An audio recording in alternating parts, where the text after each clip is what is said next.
কলেজে পড়তো, হারুন মোল্লা ডিগ্রি কলেজে পড়তো, আর কিছুই করতো না, খালি পড়ালেখাই করতো। আর এই মনে করেন যে একটা মাত্র ছেলে তো, ওরা কিছুতে দেই নাই, এখনো কোনো কাজে দেই নাই। এই পর্যন্ত নিজেই এরম খাই না খাই বড় করছি।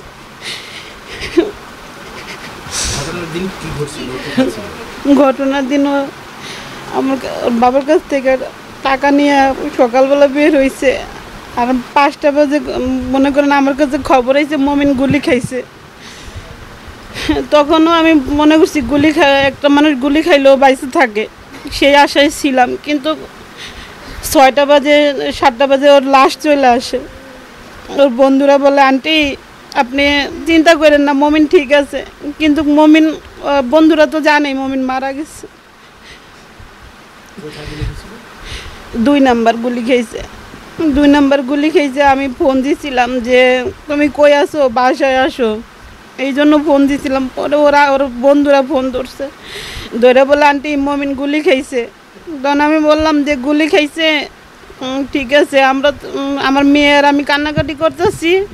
পরে আবার ফোন দিয়েছি যে আমার ছেলেটা মানে কেমন আছে আমি একটু শোনার জন্য, কিন্তু আমার শোনার ভাগ্য হয়নি। আমার ছেলের সাথে আমি কথাই বলতে পারি না। আর আমার 6টা 7টা বাজে লাশ নিয়ে চলে আসছে, আমি একটু শেষ কথাটাও বলতে পারি নাই আমার ছেলের সাথে। আমি ফোন দিছি অনেকবার, বন্ধুরা খালি কয় আন্টি আপনি চিন্তা করেন না, মমিন ঠিক আছে। কিন্তু আসলে মমিন ঠিক নাই। আমাদের সবাই সান্ত্বনা দেয়, বাসার সবাই সান্ত্বনা দেয়, সবাই শুনছে, কিন্তু আমি শুনি নাই। আমি খালি শুনছি আমার ছেলে গুলি খাইতে, আর মৃত লাশ আছে সকালে সন্ধ্যাবেলা চলে আসে। 7:30 বাজে লাশ চলে আসে। এটা তো সূক্ষ্ম বিচার চাই, বিচার হোক। আমার ছেলে না, সারা বাংলাদেশের যত ছেলেরা মরছে তাদের বিচার হোক, তাদের সবার নামে বিচার হোক। আমি বিচার চাই। আমার ছেলে যেরকম আরো 5টা ছেলেও একই, আমি যা করণীয় যাতে আমার ছেলে বাইসে থাকতে, আমার পাশে থাকতো, ওরকম যাতে জনগণ আমার পাশে থাকে। আমার ছেলে আন্দোলনে যোগদান করছে। ছেলেকে আমি বলছিলাম, বাবা তুমি কোথায়? বলেছে আমি ছাত্র আন্দোলনে আছি। তো তুমি ছাত্র আন্দোলনে আসো, এখন তোমার পরিস্থিতি কি? আমার দেশের স্বৈরাচারকে পতন না হওয়া পর্যন্ত আব্বা আমি আপনার সাথে দেখা করব না। এই ছেলেদের আমার বাইরে হয়ে গেছে, আমার সাথে আর দেখা করে নাই। চিরদিনের জন্য বিদায় হয়ে গেছে আমার এই ছেলে। মোহাম্মদ আনোয়ার হোসেন পাটোয়ারি চিরদিনের জন্য বিদায় হয়ে গেছে। মা, এই ছেলের যে বোঝাটা কত বড় কঠিন, যদি আপনারা জানতেন বুঝতেন, তাহলে আপনারা বুঝতে পারতেন যে আমি ছেলের শোকাহত অবস্থা, বর্তমানে হার্ট ফাউন্ডেশনে 27 তারিখে ভর্তি হব, আমার সার্জারি হবে। এই ছেলের জন্য বাঁচে কিনা আল্লাহ জানে। আপনারা আমার জন্য সবাই দোয়া করবেন। আর আনোয়ারের জন্য আপনারা কি যারা আসছেন, আপনাকে অশেষ ধন্যবাদ যে আপনারা এত কষ্ট করে আমার এখানে আসছেন।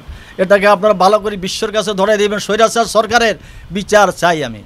আর আমিনুল সাহেব এখানে যে আসছেন, আমি তো ওনাকে ধন্যবাদ জানাচ্ছি, আবারও ওনাকে ধন্যবাদ জানাচ্ছি। আপনাদেরও ধন্যবাদ। নেতাকর্মী যারা আসছেন, আমার ছেলের পাশে আজকে আমাদের আমিনুল সাহেব বসা, তারেক জিয়া তারপর ওনাকে পাঠাইছেন, এই জন্য তারেক জিয়াকে আমি অশেষ ধন্যবাদ।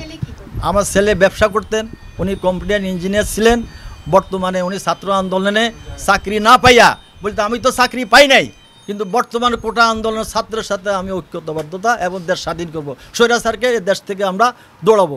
আমাদের কথার বলার অধিকার দিতে হবে। মারা গেছে আমরা 5 তারিখের লাশ পাইছি, কত তারিখে মারা গেছে সেটা জানি না। আমরা বাসা প্রায় 2 মাস 3 মাসের মতো বাসা ছিলেন না। উনি বাইরে ছিলেন, আন্দোলনে ছিলেন। উনি আন্দোলনে ছিলেন, আন্দোলন ছাড়া উনি কিছু বুঝে না। উনি বলতেছে স্বৈরাচার নিপাত না পর্যন্ত আব্বা আমি আপনার সাথে দেখা করবো না। আর দেখা তো হয়ই নাই, আমার ছেলে দুনিয়ার থেকে বিদায় হয়ে গেছে।